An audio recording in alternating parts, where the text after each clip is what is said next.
Good morning, students of class 9. Welcome to our bio class. In previous class, we have studied about the flu disease, that is a type of viral disease, and in this class we are going to study about another type of viral disease that is counted as jaundice or hepatitis. Jaundice or hepatitis is actually a type of liver disease that is caused by jaundice virus. यह एक खास तरह का liver disease है. कौन सा disease है ये? लीवर डिजीज है. And this liver disease is caused by virus, यानी यह वायरस के द्वारा कॉज किया जाता है. मोस्टली वायरल डिजीज जो है, इसमें से जो वायरल डिजीज है that is liver disease and it is named as jaundice. इस जॉन्डिस जो है वो मोस्टली ऐसा माना जाता है कि यह एक तरह का ऐसा डिजीज है जो हमारे बॉडी में कॉज होता है, और वो भी किस वजह से? तो वायरस की वजह से. और इसमें एक डाइट भी इंपॉर्टेंट होता है. डाइट, ठीक है, क्योंकि यह हमारे लीवर को चूंकि इन्फेक्टिव बनाता है तो स्वाभाविक बात है कि यह हमारे डाइजेशन के सिस्टम को वीक कर देगा. यह हमारे डाइजेशन के सिस्टम को एडवर्स इफेक्ट देता है. एडवर्स का मतलब उल्टा इफेक्ट देता है. वह हमारे डाइजेशन को प्रॉपर डैमेज नहीं देगा, है ना. और इस तरह वह हमारे डाइजेशन प्रोसेस को इफेक्टिव बनाकर हमें लीन एनर्जी, यानी हमारा डाइजेशन प्रॉपर नहीं हुआ तो खाना नहीं प्रॉपर खा पाएंगे. प्रॉपर खाना नहीं खाएंगे तो स्वाभाविक है कि हम वीक होते जाएंगे, कमजोर होते जाएंगे, ठीक है ना. और इसलिए यह एक लीवर डिजीज है जो हमारे डाइजेशन को इफेक्टिव बनाता है. चलिए, इसमें इसको ऐसा देखने पर लगता है लोगों के ऐसा मतलब लोगों का सजेशन होगा कि आप अपने डाइट को प्रॉपर रखें तो आपको जॉन्डिस नहीं होगा, लेकिन नहीं, यह एक इन्फेक्शियस डिजीज भी है क्योंकि यह पर्सन टू पर्सन इन्फेक्शन फैलाता है. यह पर्सन टू पर्सन या इन्फेक्शन को, है ना, ट्रांसफर करता है. ठीक है students. Now the next point है कि द टाइप्स ऑफ हेपेटाइटिस. यानी हेपेटाइटिस कई सारे टाइप्स के होते हैं. इसमें टाइप्स में आता है hepatitis A, hepatitis B, hepatitis C, hepatitis D, hepatitis E, hepatitis F and hepatitis G. इतने सारे टाइप्स की हेपेटाइटिस हैं. इसमें से हेपेटाइटिस, बाकी सभी हेपेटाइटिस जो है वो आरएनए वायरस कंटेन करते हैं. मतलब ये सारे वायरस है वो आरएनए वायरस होते हैं, जबकि हेपेटाइटिस बी जो होता है दैट इज डीएनए वायरस. एक जो है मतलब बाकी सारे के सारे होंगे वो आरएनए वायरस, केवल एक होगा hepatitis B that is DNA virus. ठीक है स्टूडेंट्स. तो अभी हम लोगों को जानना है हेपेटाइटिस ए के बारे में. हेपेटाइटिस ए क्या है, हेपेटाइटिस ए का इफेक्ट क्या है, हेपेटाइटिस ए हमारे बॉडी को किस तरह से इफेक्टिव बनाता है, उसे हम कैसे बच सकते हैं, और इससे अगर हो जाए किसी पर्सन को तो हम उसे कौन कौन सा जो है वो मेजर्स, कौन कौन सा ऐसा मतलब जो है एप्लीकेशन देंगे जिस एप्लीकेशन से उसको हम वह ठीक कर सकते हैं. ठीक है. तो इसमें हेपेटाइटिस ए जो कहता है कि it is an acute and infectious disease. यह acute and infectious disease है.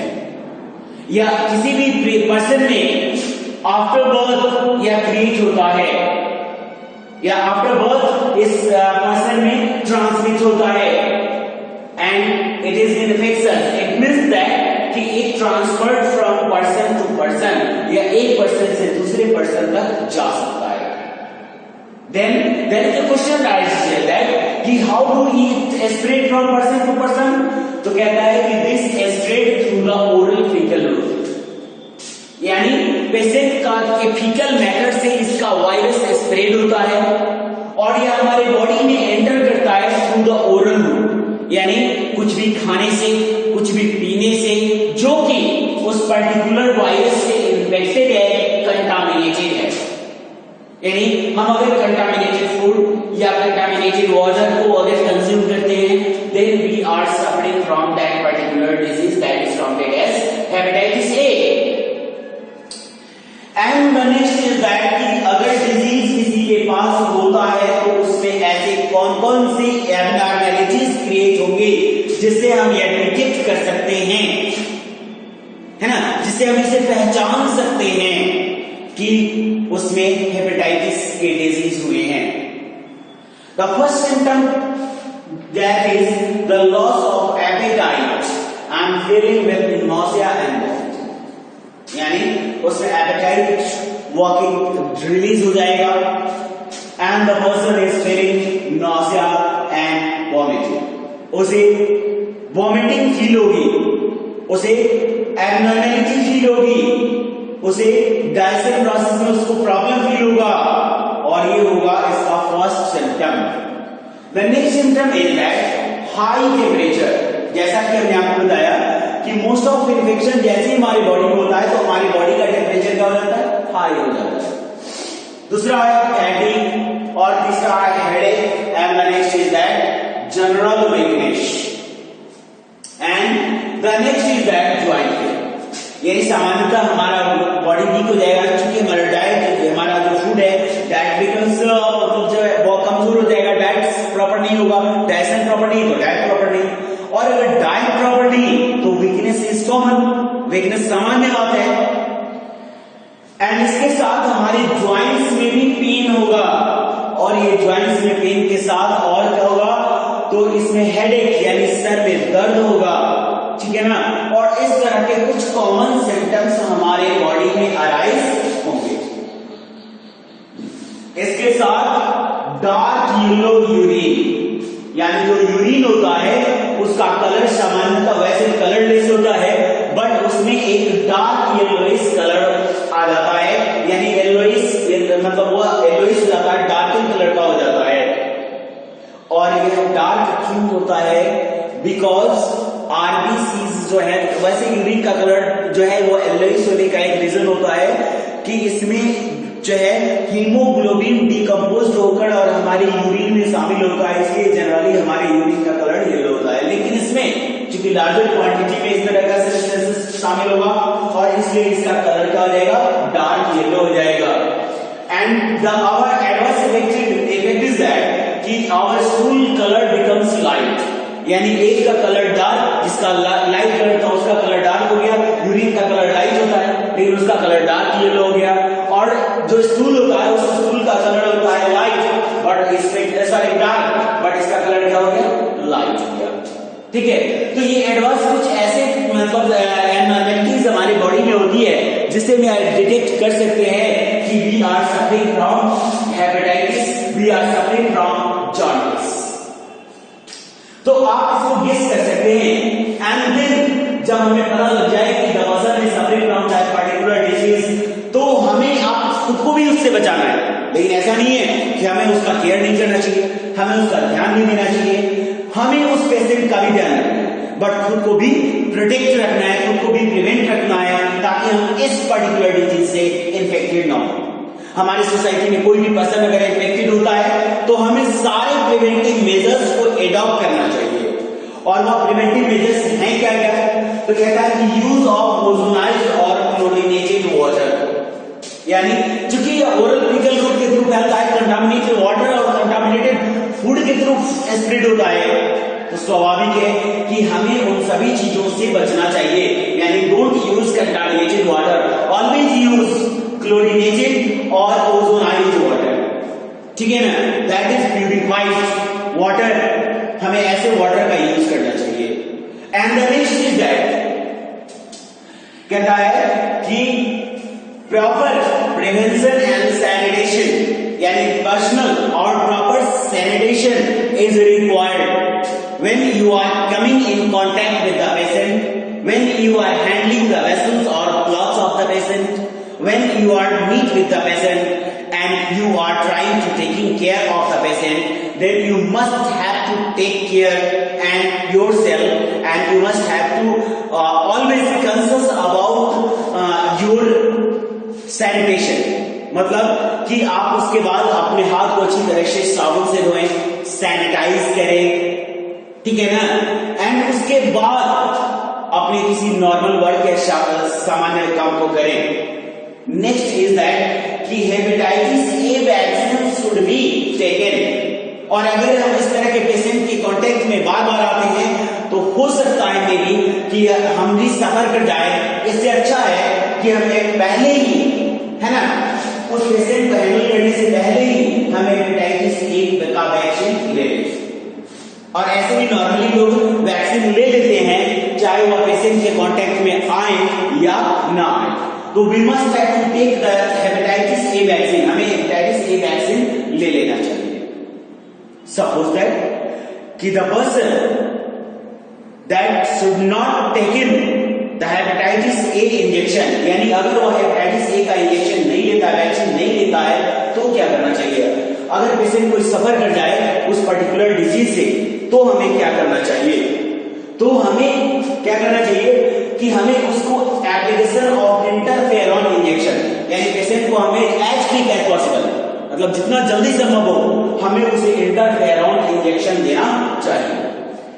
इंटरफेरॉन इंजेक्शन के साथ साथ हमें उसे हाई कैलोरी डाइट को प्रोवाइड करना चाहिए। हाई कैलोरी डाइट यानी जिसमें कार्बोहाइड्रेट का अमाउंट सफिशिएंट क्वांटिटी में हो, ऐसे डाइट्स हमें उसे प्रोवाइड करना चाहिए। किसे? तो जो पेशेंट है उसको। इसके साथ हमें एडिक्वेट रेस्ट, यानी उसे ज्यादा से ज्यादा किस चीज को प्रिपेयर करना चाहिए, ज्यादा से ज्यादा किस चीज पर कॉन्सेंट्रेट करना चाहिए? तो ज्यादा से ज्यादा उसे कॉन्सेंट्रेट करना चाहिए कि हम रेस्ट ले सकें, क्योंकि रेस्ट से हमारी एनर्जी कंजर्व होती है और यह कंजर्व एनर्जी हम यूज कर सकते हैं ताकि हम उस डिजीज से as quick as possible overcome कर सके। ठीक है ना? तो ये सारे जो प्रिकॉशंस हैं हमें लेने चाहिए अगर एक पर्सन मतलब जो है अगर हम सफर कर जाते हैं इस पर्टिकुलर डिजीज से। ठीक है? तो इस तरह से आपने देखा कि एक पर्टिकुलर डिजीज हेपेटाइटिस ए से सफर करने वाले पर्सन को क्या क्या करना चाहिए, उससे बचने के लिए क्या करना चाहिए और कौन कौन से प्रिकॉशंस हमें लेने चाहिए। ठीक है स्टूडेंट्स, बट एक बात ध्यान में रखना है कि the interferon injection must be provided और provided to the applicated to the patient with the consult of your physician, यानी अपने फिजिशियन से कांटेक्ट करने के बाद ही उस पेशेंट को इंटरफेरॉन का इंजेक्शन देना चाहिए। हम अपने मन से किसी भी मेडिसिन को उस पर्सन को प्रोवाइड नहीं कर सकते। हाई कैलोरी डाइट में कौन आता है? हाँ, एक और बात ध्यान में रखना है कि फैट और प्रोटीन कंटेनिंग फूड उस पेशेंट को प्रोवाइड या तो बहुत कम करें या नहीं करें, बस उसको लिमिटेड क्वांटिटी में करें, ज्यादा क्वांटिटी में नहीं, क्योंकि हमने पहले ही कहा था कि यह डिजीज क्या है, हमारे डाइजेशन को एडवर्स कर देता है, इम्प्रॉपर कर देता है, और इस चूंकि प्रोटीन और जो फैट होते हैं उसका डाइजेशन डिफिकल्ट होता है और इसीलिए उसका अमाउंट कम होना चाहिए। ठीक है? और ज्यादातर के ऐसे डाइट होने चाहिए जो आसानी से डाइजेस्ट हो जाए, जैसे जूस ऑफ शुगर केन, यानी शुगर केन का जूस लेना चाहिए, है ना। उसके बाद कुछ ऐसे कैलोरी डाइट जैसे मीठे फल, शरबत, ग्लूकोज और ये सारी चीजें ज्यादा अमाउंट में, है ना, लेना चाहिए, जिससे हमें ज्यादा कैलोरी में डाइट मिले और इससे हम आसानी से इस पर्टिकुलर डिजीज से ओवरकम कर सकते हैं। तो ये था आपका hepatitis A. Next we have to discuss about hepatitis B, another type of hepatitis, and next we have to discuss about rabies, a type of viral disease, that is a type of vector borne disease। ये एक तरह का vector borne disease है, कौन है ना? Rabies, hydrophobia यानी fear from water. Okay students, thank you.